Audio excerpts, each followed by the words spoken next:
दोस्तों नमस्कार। आज हम पढ़ेंगे इतिहास विषय कक्षा 8 के पाठ 3 को। पाठ का नाम है भारत में कंपनी राज्य का विस्तार।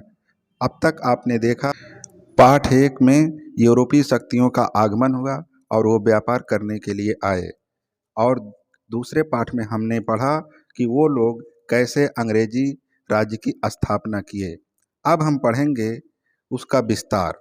भारत में अंग्रेजी राज का कैसे कैसे अंग्रेजों ने विस्तार किया और किस प्रकार भारत के लोगों पर शासन किया।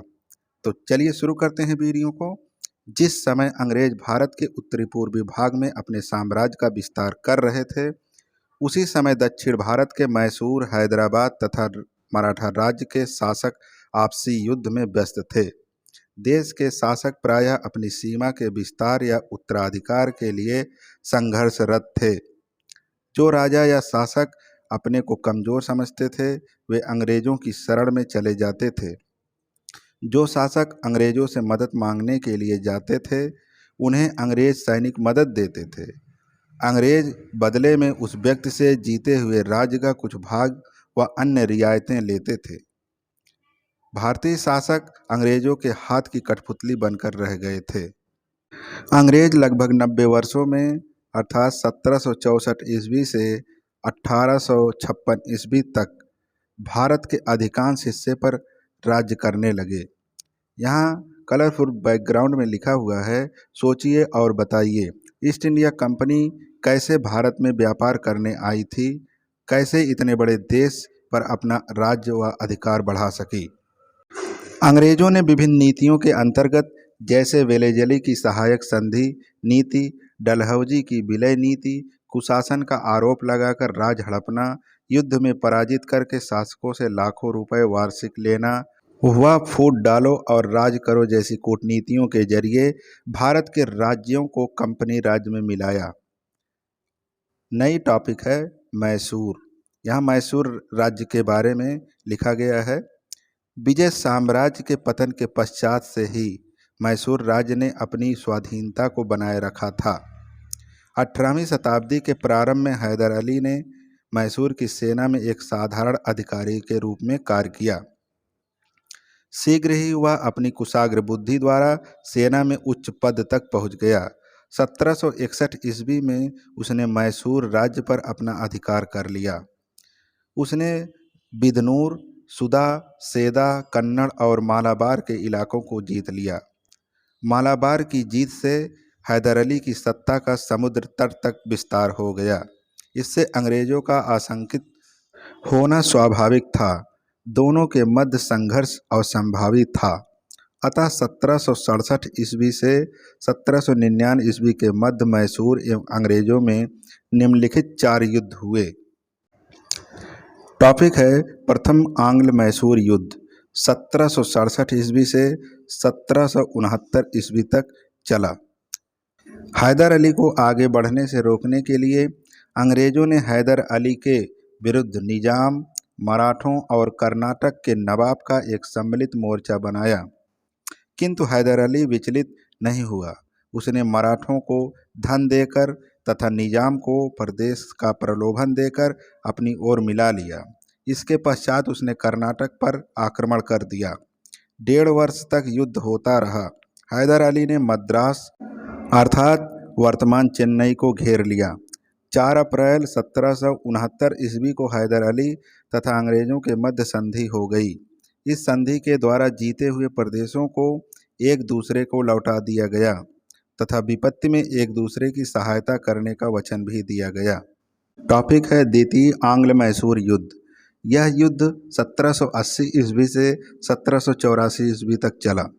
1771 ईस्वी में मराठों ने हैदर अली पर आक्रमण कर दिया, परंतु 1769 ईस्वी में हैदर अली एवं अंग्रेजों के मध्य हुई संधि के अनुसार अंग्रेजों ने हैदर अली की सहायता नहीं की।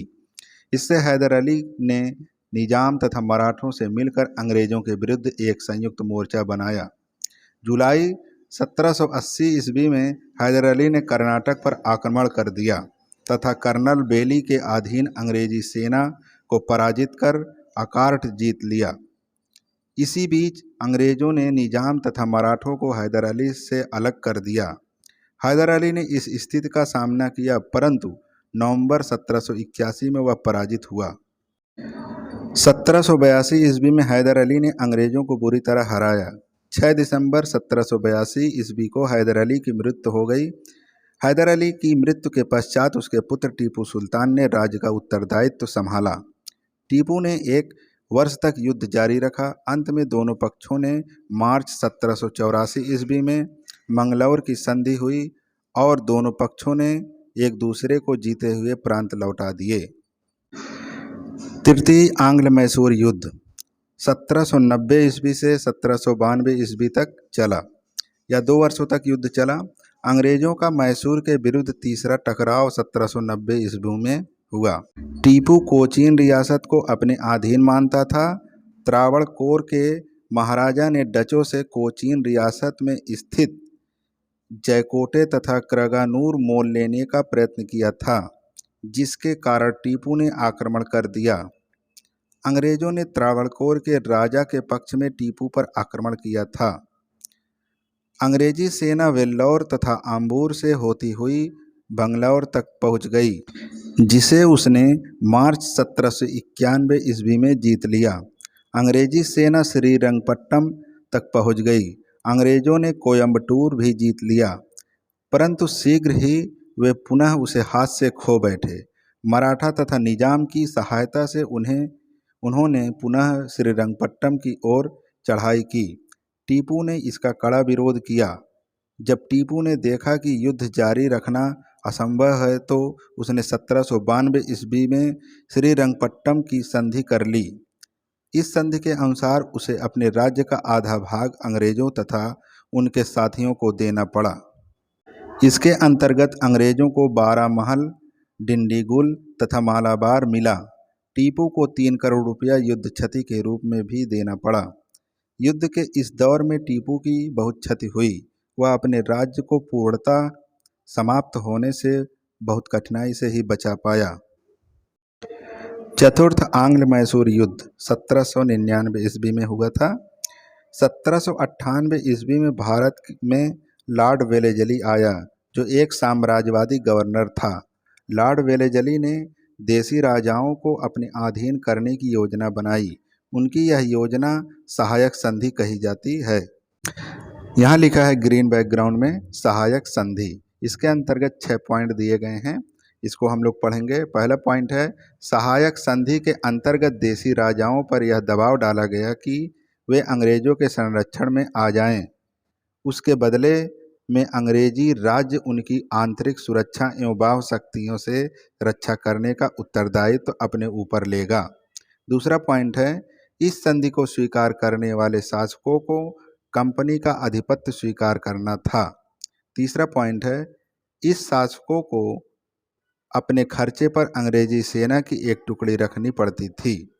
चौथा है पॉइंट, खर्च वहन न कर पाने की स्थिति में अपने राज्य का कुछ भाग कंपनी को देना पड़ता था। चौथा पॉइंट है, कंपनी की अनुमति के बिना उन्हें किसी से भी युद्ध अथवा संधि करने का अधिकार नहीं था। चौथा लास्ट पॉइंट है, उन्हें अपनी राजधानी में कंपनी सरकार का रेजिडेंट रखना पड़ता था, जो राज्य पर निगरानी रखता था। इस नीति के अंतर्गत अंग्रेजों ने मैसूर, तंजौर, सूरत, कर्नाटक तथा हैदराबाद पर कब्जा कर लिया। वेलेजली ने यह निश्चय किया कि या तो टीपू का अस्तित्व पूर्णतः समाप्त कर दिया जाए अथवा उसे अपने अधीन बना लिया जाए। इसके लिए उसने टीपू सुल्तान पर यह दोष लगाया कि वह निजाम तथा मराठों के साथ मिलकर अंग्रेजों के विरुद्ध षड्यंत्र रच रहा है और विभिन्न देशों से मिलकर अंग्रेजों के विरुद्ध व्यवहार कर रहा है। ये सभी आरोप उसके उद्देश्य पूर्ति के लिए पर्याप्त थे। अप्रैल 1799 ईस्वी में उसने टीपू के विरुद्ध अभियान आरंभ कर दिया। मई 1799 ईस्वी को अंग्रेजों ने श्रीरंगपट्टम का दुर्ग जीत लिया। टीपू बहादुरी के साथ लड़ता हुआ वीरगति को प्राप्त हुआ। मैसूर पर अंग्रेजों का आधिपत्य स्थापित हो गया।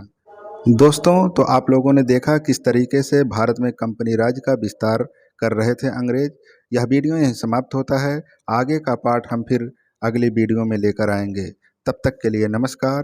पूरा वीडियो देखने के लिए बहुत बहुत धन्यवाद। अगर वीडियो पसंद आया हो तो वीडियो को लाइक करें, हमारे चैनल को सब्सक्राइब करके इस यूट्यूब फैमिली का ज़रूर हिस्सा बनें।